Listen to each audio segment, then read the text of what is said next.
When you look at the very beginning of World War II and when all the tension began in Europe in the late 30s, the United States was not interested in getting involved in any foreign relations. We were too concerned about the Great Depression that was going on in the United States. We also had very anti war feelings that were left over from the Great War, or what we now know as World War I. There was a book written called The Merchants of Death. This book exposed and attacked both the industries and the banks that funded World War I and talked about how it was these industries that fueled the United States' entrance into World War I, which led to the deaths of many Americans. Even though the United States was trying to practice our isolationist policy, we began a policy called the Good Neighbor Policy under FDR in Latin America. This policy is going to ask for non intervention and non interference in the domestic affairs of Latin America. It was an attempt to try to prevent Nazi influence in Latin America. Basically, we were trying to make ourselves look better in Latin America as opposed to the Nazis. This was going to hopefully encourage better relationship with Latin America. We are going to move closer to isolationism with the Neutrality Acts. This was a series of acts that are going to forbid the United States to making any arms or weapons sales to any nation that was at war. These are also called belligerent nations. This was again going directly back to World War I and our attempt to prevent any entrance into war. By 1937, FDR is starting to see how very tumultuous things were in Europe. He's going to make a speech called the Quarantine Speech, where he asked for an international quarantine of aggressive nations. Even though he did not name these aggressive nations, it was very well known that he was referring to Japan, Italy, and Germany. This was an attempt at moving the United States away from total neutrality by encouraging the use of economic pressure against those aggressive nations.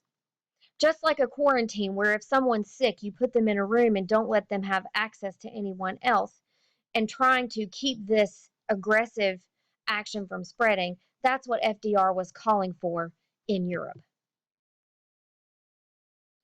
By the 1930s, we are seeing various nations in Europe making some very aggressive action. We see the Japanese, who were an island nation, we saw them beginning to look to making aggressive action in Manchuria, which was a natural resource rich area of China. We see them go in and basically just take it over. We see Emperor Hirohito, who was the political leader of Japan during this time period.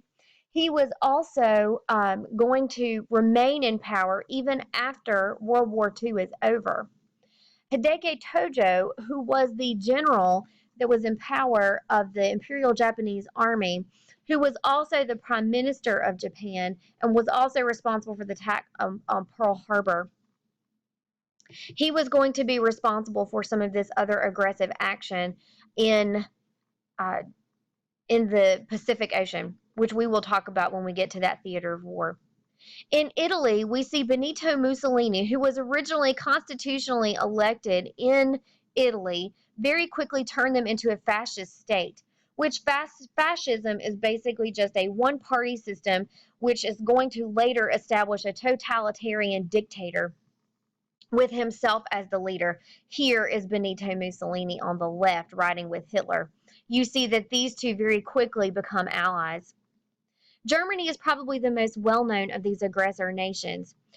After World War I, the Allies established what's called the Weimar Republic. It was supposed to be a democratic style of government in Germany. Unfortunately, with everything so tumultuous and so disruptive and their economy so bad, this republic is going to fail miserably. This is going to allow Adolf Hitler to legitimately rise to power at first, and then he begins to take power and begins to move them to a Nazi socialist system, or called the Nazi Party. He believed his established government, called the Third Reich, would then reign for 1,000 years over all of Europe.